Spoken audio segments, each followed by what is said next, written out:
ونستعينه ونستهديه ونعوذ بالله من شرور أنفسنا وسيئات أعمالنا من يهده الله فهو المهتدي ومن يضلل فلن تجد له وليا مرشدا وأشهد أن لا إله إلا الله وحده لا شريك له القائل في محكم تنزيله خذ من أموالهم صدقة تطهرهم وتزكيهم بها وأشهد أن سيدنا وحبيبنا وشفيع ذنوبنا محمد صلى الله عليه وسلم وعلى آله وأصحابه وسلم تسليما كثيرا وكل من استنى بسنته إلى يوم الدين أما بعد عباد الله أوصيكم ونفسي بتقوى الله عز وجل يقول الله سبحانه وتعالى في محكم تنزيله يا أيها الذين آمنوا اتقوا الله وقولوا قولا سديدا يصلح لكم أعمالكم ويغفر لكم ذنوبكم ومن يطع الله ورسوله فقد فاز فوزا عظيما. Chers frères et sœurs, chers croyants, chers amis de Allah subhanahu wa ta'ala, rendons grâce à Allah, Seigneur de l'univers, maître des cieux et de la terre, et du pouvoir absolu. Grâce à sa grâce, nous sommes réveillés ce matin dans les meilleures conditions. Nous venons répondre à son appel de la prière du vendredi. Nous attestons qu'il y a aucune divinité digne d'être adorée en dehors de lui. Et nous attestons que Muhammad sallallahu alayhi wa sallam est son homme de serviteur et décédé. Salut et paix sur lui. C'est un homme de famille qui sera de nos compagnons. Tous ceux qui vont suivre sa voie jusqu'au bout de la résurrection face à la que nous serons parmi ces sujets. Je vous exhorte, ainsi que moi-même, à la crainte révérentielle d'Allah. Sans la crainte de Dieu, notre stabilité va pas nous apporter quelque chose. Sans la crainte de Dieu, ne peut pas être un bon père de famille. Sans la crainte de Dieu, nous sommes aussi un bon responsable. Sans la crainte de Dieu, ne peut pas être utile à nous-mêmes et utile à notre semblable. Donc, ayons Allah à chaque instant.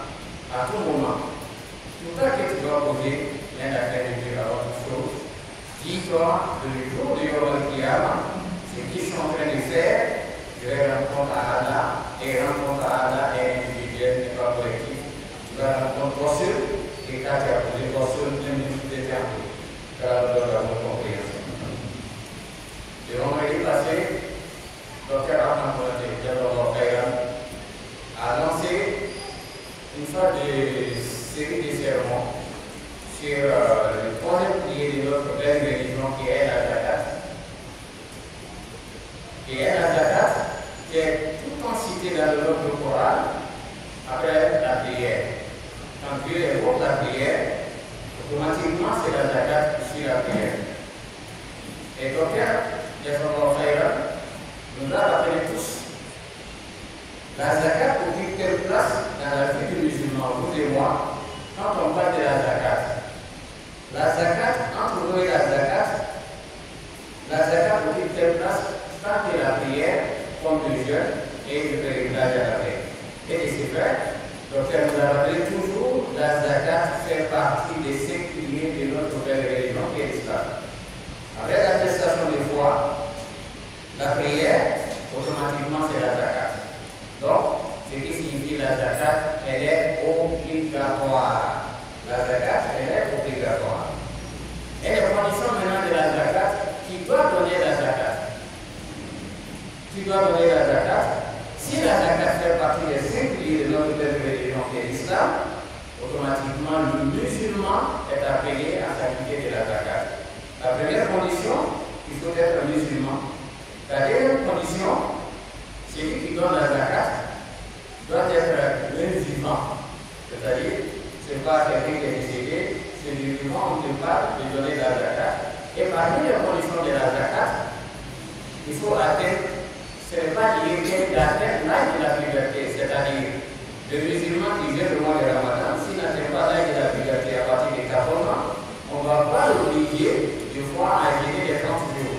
Mais contrairement à la zakat, même le nouveau-né, car des fois nous attendons, car nous avons tous les moyens, l'enfant qui n'est pas encore né, on dit je vais faire comme bloqué pour mon enfant. Car sa maman porte les garçons Et Inch'Allah, j'ai déjà fait un bon programme pour l'enfant. Une fois que l'enfant a vu le jour, et dans cet argent, on a déjà gardé quelque part, on va demander même le nouveau, même s'il n'a pas encore 1 an, on va donner la zakat si son argent, ou soit sur le compte bloqué, on a déjà pu trouver. Et qui va donner la zakat? C'est celui qui possède le montant que nous avons cité aujourd'hui. Alors nous avons la bonne compréhension.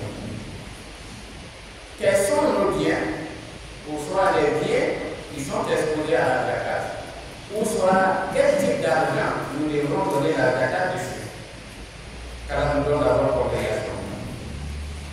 Alhamdulillah, le Conseil supérieur des imams, des mosquées et des affaires islamiques en Côte d'Ivoire, dirigé par notre imam, Cheikh Laïm, notre intégrité, à la apporte dans notre unité, la santé et chacun de nous. Il y a une institution qui a été créée. Il y a une organisation, il y a une maison qui est déjà là, qu'on appelle la Fondation Dakar. Et la Fondation Dakar travaille sur Kémy pour éclairer la communauté musulmane sur la question de la zakat. Si on revient un peu en arrière, si la zakat fait partie des 5 piliers de l'islam, de la manière dont chacun de nous va chercher à mieux pratiquer la prière, ça va être la même chose, aller chercher la connaissance de la zakat, comme le docteur l'a dit de Montpellier. Les biens qui sont exposés à la zakat sont déjà clairs avec la Fondation Zakat et même avec la Fondation Zakat. Maintenant, nous avons 4 catégories de biens, 4 catégories de biens qui sont exposés à la zakat, c'est-à-dire que nous devons prélever la zakat sur les 4 choses que nous avons citées tout à l'heure. On ne peut pas tout donner, on ne peut pas donner tous les détails dans les sermons, mais celui qui se retrouve dans l'une de ces 4, il approche un moustache, ou soit il approche son imam. Ça, c'est une obligation. C'est pourquoi si nous référons à la sourate 9, sourate Tawbah, qui nous parle de la zakat, au verset 103, tous maintenant voir les zakat. Ici, Dieu va demander au messager de prélever, d'enlever, sans l'accord de celui qui doit donner la zakat. On ne demande pas l'accord de celui qui donne la zakat. Si la zakat est déjà rédigée avec les lois dans les pays islamiques, on ne demande pas, on prélève sur ton salaire et sur tes biens. Donc la zakat est obligatoire. Ici, nous avons 4 catégories. La première catégorie de biens où on doit donner la zakat dessus, un acte, c'est-à-dire ce sont les moyens du paiement. Avant, nous avons la zakat, l'or et l'argent. L'or et l'argent, ça c'est la première catégorie qu'on doit donner la zakat. La deuxième catégorie qu'on doit donner la zakat pour le tijara, c'est-à-dire toute marchandise, voilà, exposée, marchandise, on doit donner la zakat sur nos articles qu'on est appelé à vendre demain, ou soit on vend déjà, c'est-à-dire marchandise, les différentes catégories. Vous êtes dans une galerie, vous êtes ici, etc., vous êtes dans les vêtements, vous êtes appelé à donner la zakat. La troisième catégorie avant-dernière, Asimar, ça, ce sont les céréales, ou soit les produits agricoles, autrement dit. Céréales, produits agricoles. Parce que si on dit céréales, on se limite aux céréales seulement, c'est-à-dire le blé, le maïs, le riz, sorgho, etc., etc. C'est nous. Quelqu'un fait ses bases et dit non, moi, je suis épargné. Car nous avons des planteurs. D'autres ont des 30 hectares, d'autres ont des 20 hectares, lévéa, cacao, café, noix de cajou, palmier à l'huile, etc., etc. Ces gens, toutes ces catégories se retrouvent dans la troisième qu'on appelle tout ce qui est produit agricole. Et enfin, ce sont maintenant les bestiaux, ou soit autrement dit les animaux. Les animaux sont exposés aussi à donner la zakat sur les animaux. Mais pour être clair sur ces 4 catégories, qu'est-ce que le Coran nous recommande et qu'est-ce que le prophète Mohammed sallallahu alayhi wa sallam a déclaré? Vous voyez, la belle religion qui est l'islam, c'est bien organisé. Bien organisé de telle sorte que l'individu musulman, quelle qu'en soit son intelligence, il doit se référer d'abord au verset coranique et les enseignements du prophète Mohammed sallallahu alayhi wa sallam.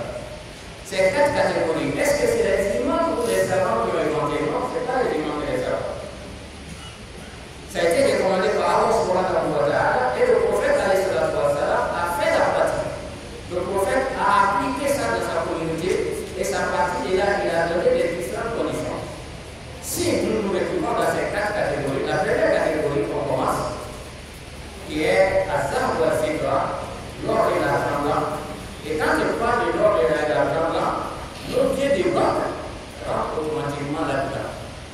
que ça soit CFA, euro, Sidi, dollar, etc., les différentes monnaies que vous voulez, rentrent dans la première catégorie de la zakat. Et la zakat, et l'or ou l'argent blanc, nous prenons l'or, 85 grammes si vous possédez cette quantité en or, soit à la maison ou à la banque. Car il y a d'autres alhamdoulilah, Allah les a fait grâce, alors nous avons tous ces moyens. Et l'argent, on ne calcule plus par des milliards, c'est par des numéros d'or. Notre kilo, qui est là, c'est à partir de là, on va mesurer sa richesse. Et ici, vous avez 85 grammes à la maison, ou quelque part bien sécurisé, on est appelé à donner la zakat. Mais appelé à donner la zakat, les conditions, la première, il faut qu'il y ait un an révolu sur ce montant-là. C'est-à-dire un an révolu. Vous avez eu cet argent en juillet 2024. En juillet 2025, vous êtes appelé à vous acquitter de la zakat. Ça concerne seulement la première catégorie qu'on appelle les moyens de paiement aujourd'hui nos monnaies. 85 grammes de l'or, vous avez 2,5%. Si c'est argent blanc, vous avez 595 grammes qu'on est posé à la zakat, c'est-à-dire toujours les 2,5%. Mais nous revenons un peu en arrière.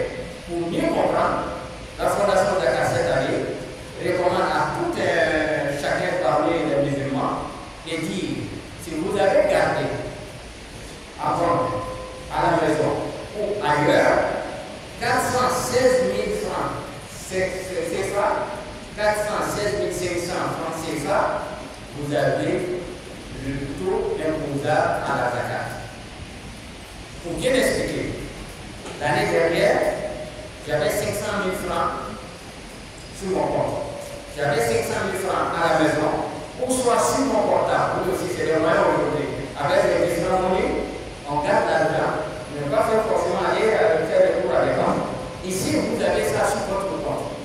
Ça dépasse 416 500. La Fondation Zakat, l'Islam te recommande que tu fais partie des donateurs de la zakat. Il y a un an révolu sur les 416 500.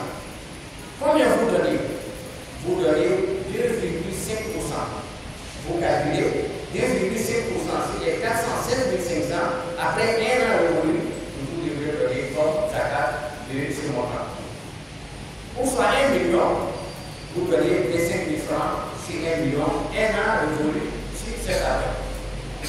Ça, c'est la recommandation de l'islam et les enseignements donnés par le prophète Mohammed sallallahu alayhi wa sallam. Chers frères et chers croyants, le chef l'a dit. Quand il s'agit de la prière, alhamdulillah, nos mosquées complètes.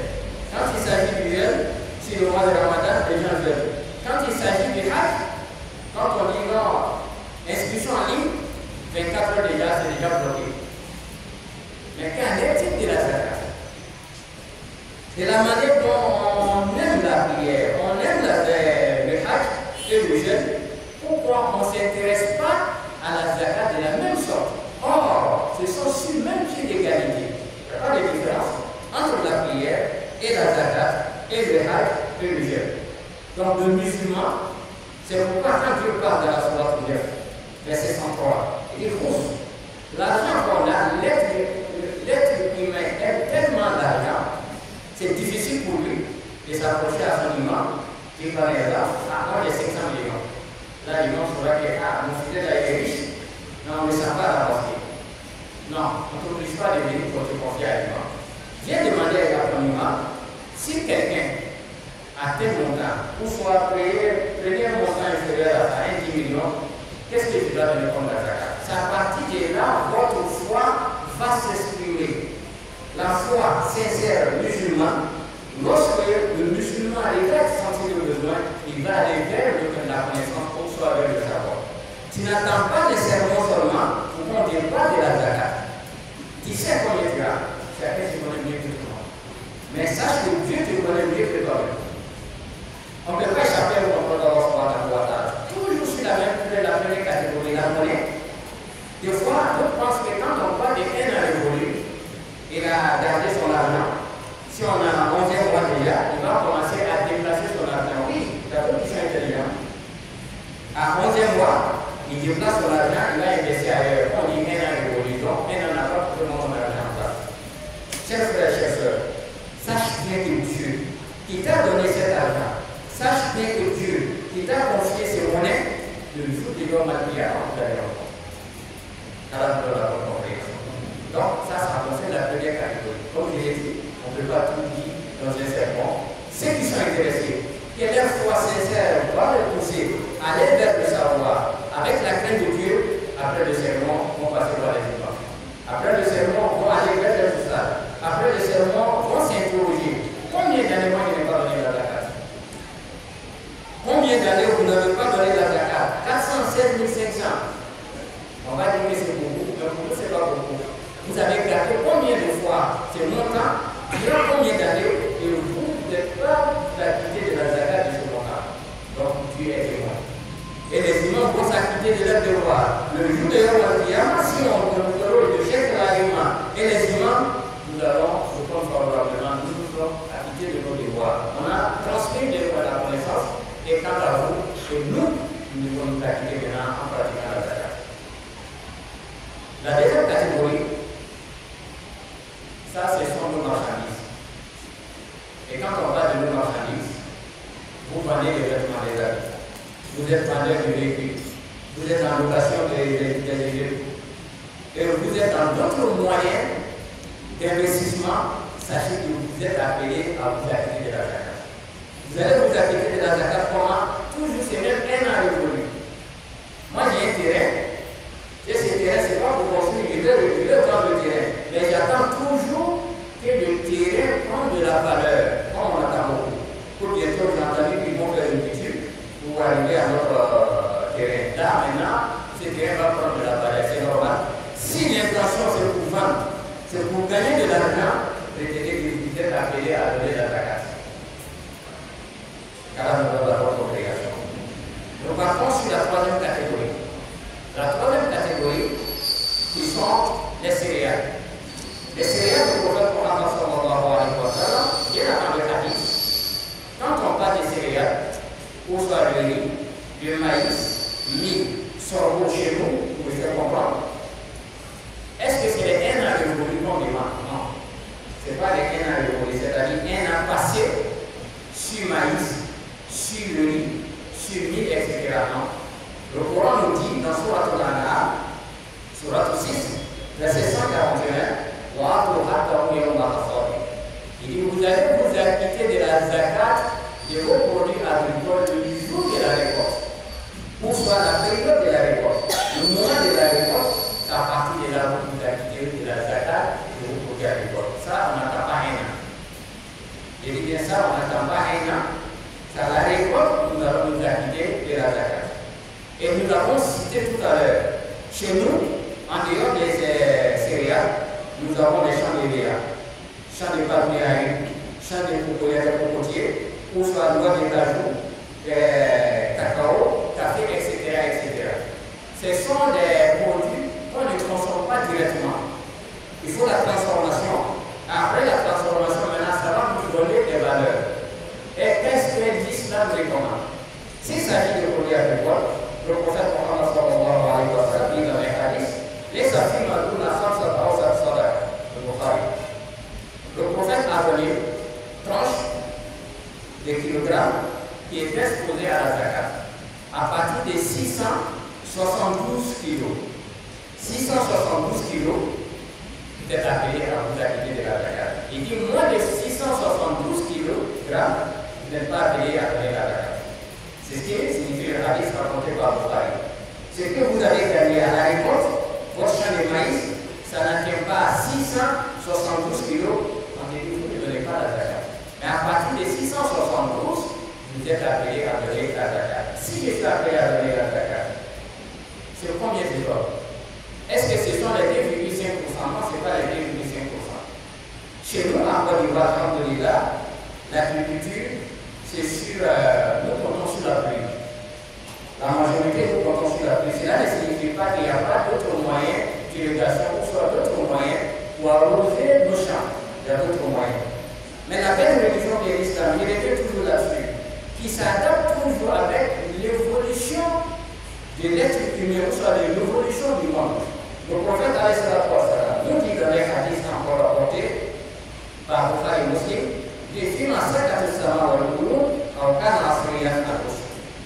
et d'ici ta question ici, il manque combien je dois donner sur les 672. Et d'ici tu as 672 kilos. Et l'agriculture, c'est-à-dire quand ton champ, c'est à partir de la pluie que tu as travaillé, ou soit dixième, etc., des manigots pour nous faire comprendre. Ici, on te demande de donner dixième. Dixième, c'est quoi? Les 672, il faut partager ça en 10 parties. C'est-à-dire que là, c'est en 10 tas, et tu prends un tas et tu donnes ça en zakat. Le tas dixième là, tu comptes 1, 2, 3, 4, 9, 2, 3, 4, 5, 6, 7, 8, 9, tu ne touches pas. Dixième là, c'est ce que tu donnes en zakat, s'il s'agit de la pluie seulement. Mais s'il s'agit des moyens d'irrigation, aujourd'hui, tu as acheté un moteur, des pompes, pour tirer de l'eau, pour pouvoir arroser ton champ, et on te demande maintenant le prophète, a tenu compte de ça, a tenu compte de tout ça, car il y a un retour sur l'investissement, on te demande de donner la moitié des dixièmes. C'est-à-dire, dixième là, tu divises ça en deux, si c'est à partir des moteurs, toi tu as acheté le moteur, tu as tiré, etc., et donner comme en zakat. Donc, zakat, le produit agricole, c'est ainsi. Mais s'il s'agit des plantations, comme je l'ai dit, tu ne peux pas prendre les biens pour aller donner à quelqu'un, c'est la zakat. Non. Et ici, vous allez vendre le produit. Vous allez vendre le produit. Dixième, quand on parle là, vous allez mesurer le montant, et c'est le montant que vous donnez. Loi des classes, c'est pareil. Café, c'est pareil. Cacao, c'est pareil. Alors, vous donnez la bonne compréhension. Et ça fait partie des droits dans le droit national. Et, pour terminer, la quatrième catégorie, les biens qui sont exposés, les biens qui nous vont prélever la zakat dessus, à l'ANA, les bestiaux ou soit les animaux. Aujourd'hui, si on n'est pas fonctionnaire, soit on est commerçant.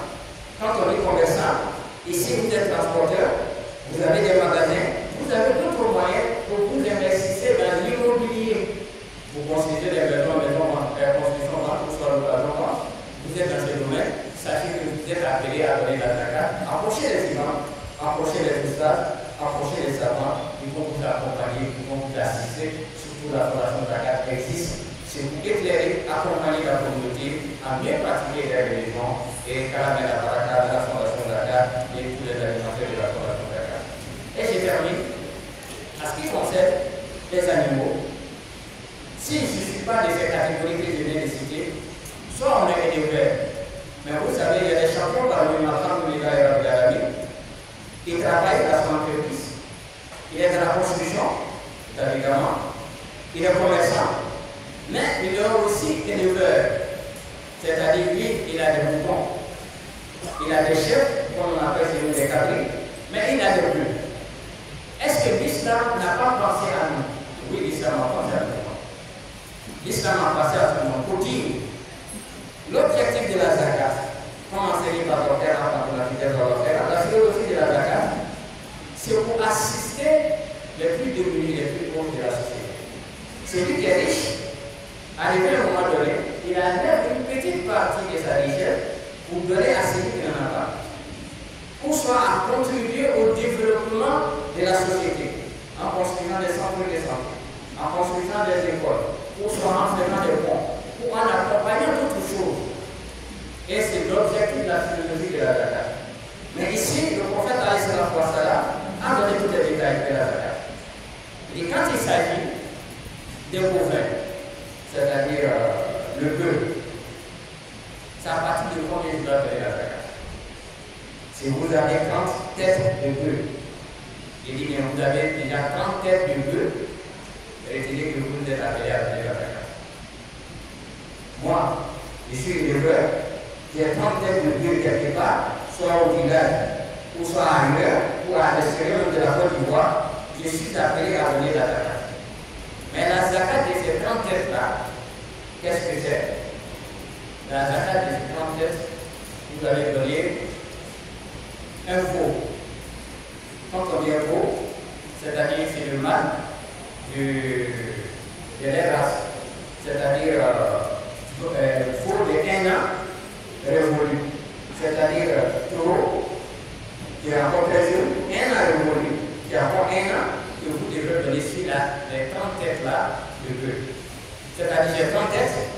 je dois donner un bœuf de 1 an, je dis bien un bœuf de 1 an, déjà révolu. Mais si ça atteint 40 têtes, 40 têtes, Moussina, comme le prophète Aïssalam nous dit, si c'est 40 têtes de bœuf, vous êtes appelé à donner une vache de 2 ans. Si c'est 40 têtes, si vous voulez faire votre calcul à partir de 30, c'est un veau. Et si vous voulez faire votre calcul à partir de 40, c'est une vache de 2 ans que vous allez donner la zakat. Et la zakat ici, c'est sur 1 an révolu. La dernière catégorie, c'est sur 1 an, contrairement à l'avant-dernière qui est les produits agricoles, ça la récolte. Mais si les animaux, c'est 1 an révolu, vous allez donner cette zakat. Et enfin, mouton ou cabri, c'est à partir de 40 têtes. Mouton et cabri, c'est à partir de 40 têtes.